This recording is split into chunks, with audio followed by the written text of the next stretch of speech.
चलिए बिना विलम्ब किए हुए वीडियो की शुरुआत करते हैं और बहुत कम समय में ढेर सारा न्यूज़ को कवर करने का प्रयास करते हैं। देखिए अभी हाल ही में जो न्यूज़ पहला है वो बहुत चर्चे में रहा। नाइजीरिया में तख्ता पलट हो गया है और वहाँ के प्रधानमंत्री को हटा के वहाँ का सेना वहाँ पर अधिकार कर लिया है। और जब से सेना अधिकार किया है तो वहाँ के प्रधानमंत्री को पनिश भी किया है कि आपने देश के इन पैसों को कहाँ कहाँ खर्च किया वो बताइए। और इसके साथ साथ वहाँ पर वो जो फ्रांस का पहले वहाँ पर उपनिवेश हुआ करता था और आज भी फ्रांस किसी न किसी रूप में वहाँ पर जमा हुआ है। तो फ्रांस को हटाने की भी मांग हो रही है नाइजर में। और एक बहुत बड़ा विद्रोह हुआ है, एक नागरिक विद्रोह हुआ है और संभावना है कि वहाँ पर लोकतंत्र की स्थापना हो। और ऐसा कयास लोग लगा रहा है, बीच में काफ़ी चर्चे में रहा। तो इसको एक ध्यान में रखना है कि नाइजर में तख्ता पलट हुआ है और विश्व में ये भी देखा जा रहा है कि यह युद्ध का एक कारण न बन जाए। तो उसके लिए भारत भी अपने नागरिकों को निकाल रहा है, फ्रांस भी अपने नागरिकों को निकाल रहा है। दूसरा जो हमारे पास न्यूज़ है वो क्रिमिनल लॉ में चेंजिंग किया गया है। अभी केंद्र सरकार बिल लाया था, अभी हाल ही में जो सत्र चल रहे थे उसमें जुलाई महीने में बिल लाया गया।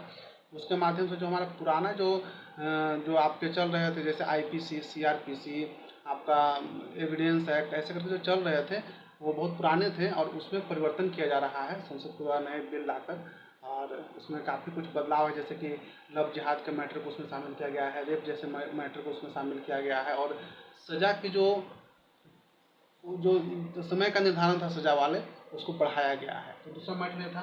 तीसरा है कि सर नाविक जीपीएस। एक्चुअली देखिए जीपीएस सिस्टम वह सिस्टम होता है जिसके तहत हम लोग किसी भी क्षेत्र के लोकेशन को पता कर लेते हैं। और यह अभी तक मतलब कि ऐसे अन्य देश के पास तो जीपीएस हैं ही, और जीपीएस जो सिस्टम है वो अमेरिका के पास है।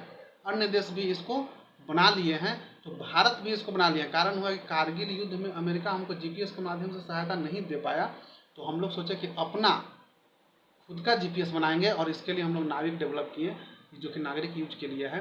और इसी नाविक के माध्यम से अभी वर्तमान में देखा जा रहा है कि हमारे जो मछुआरे भाई होते हैं जो समुद्र से मछलियाँ पकड़ते हैं वो बहुत अधिक मात्रा में मछलियाँ पकड़ पा रहे हैं। तो एक बहुत बड़ी उपलब्धि है। अगला जो न्यूज़ है वो J&K में, जम्मू एंड कश्मीर में रिजर्वेशन को लेकर न्यूज़ है। अभी आप लोग देखे होंगे हाल ही में मणिपुर में रिजर्वेशन की बात की गई थी कि मेतई समुदाय को रिजर्वेशन दिया जाएगा, जबकि कुकी समुदाय ने वहाँ पर विरोध किया कि हमारी संख्या अल्पसंख्यक हैं हम लोग और कम मात्रा में हम लोग को एसटी का दर्जा रहने दिया जाए, अन्य को नहीं शामिल किया जाए, हमारे अधिकार का हनन हो जाएगा। तो ऐसे लेकर काफ़ी जलता रहा मणिपुर और कई घटनाएं घटे। उसी तरह से बिल एक लाया जा रहा है जम्मू कश्मीर में, जहाँ पर 4 समुदाय का चयन किया गया है और उसको रिजर्वेशन देने की बात कही गई है, जिसके लिए जो गुजरवाल और बकरवाल समुदाय के लोग हैं, जम्मू कश्मीर के स्थानीय लोग हैं जो एसटी के अभी दर्जा प्राप्त किए हुए हैं, वे लोग भी विरोध कर रहे हैं कि हमारी संख्या कम है, एक तो सुविधाएं कम हैं और अन्य लोगों को इसमें शामिल कर दीजिएगा तो हमारा अधिकारों का हनन होगा। तो एक ये भी चर्चे में है, जम्मू कश्मीर का मैटर चर्चे में है।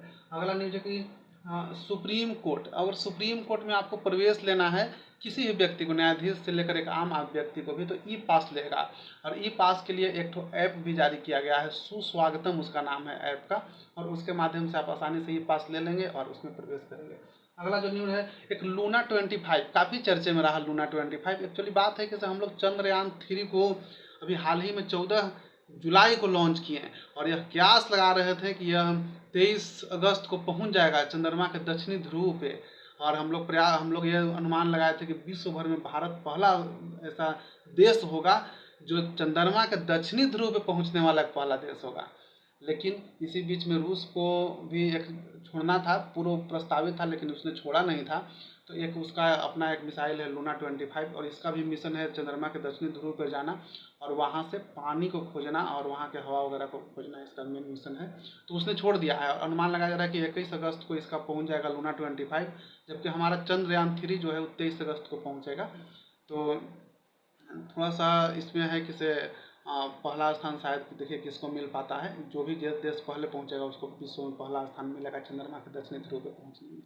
अगला जो हमारे पास न्यूज़ है वो है दिल्ली सेवा बिल। अभी देखिए काफ़ी हाल ही में चर्चे में रहा और राघव चड्ढा जो आपके जो नेता हैं, प्रमुख नेता हैं, काफ़ी स्मार्ट भी हैं, उन्होंने काफ़ी इस बिल को लेकर संसद में काफ़ी चर्चा किया। एक्चुअली इस बिल में है ना कि अभी हाल ही में सुप्रीम कोर्ट का एक निर्णय आया था कि दिल्ली में जो भी अधिकारी होते हैं, पदाधिकारी होते हैं, उनका स्थानांतरण और पद स्थापन को लेकर जो पावर होगा वह केजरीवाल को होगा।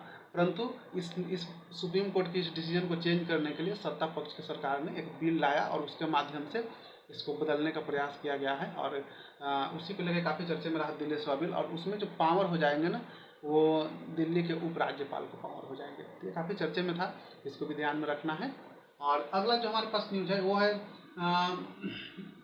सुप्रीम कोर्ट का एक और डिसीजन आया था कि चीफ इलेक्शन कमिश्नर, जो मुख्य चुनाव आयुक्त की नियुक्ति जो होगा उसमें 3 सदस्यीय पैनल के माध्यम से होगा, जिसमें एक सदस्य सीजेआई होंगे, चीफ जस्टिस ऑफ इंडिया होंगे, एक सदस्य प्रधानमंत्री होंगे और एक सदस्य विपक्ष के नेता होंगे। परंतु सत्ता पक्ष के जो सरकार है उसने इस बिल को, सुप्रीम कोर्ट के इस डिसीजन को चेंज करते हुए एक नया बिल लाए हैं, जिसमें उनका मानना है कि सिर्फ 2 सत्ता पक्ष के व्यक्ति होंगे, एक विपक्ष के व्यक्ति होंगे, वही मुख्य चुनाव आयुक्त की नियुक्ति करेंगे। ये कुछ चर्चे में रहा। फिर मिलते हैं अगला वीडियो में। Thank you.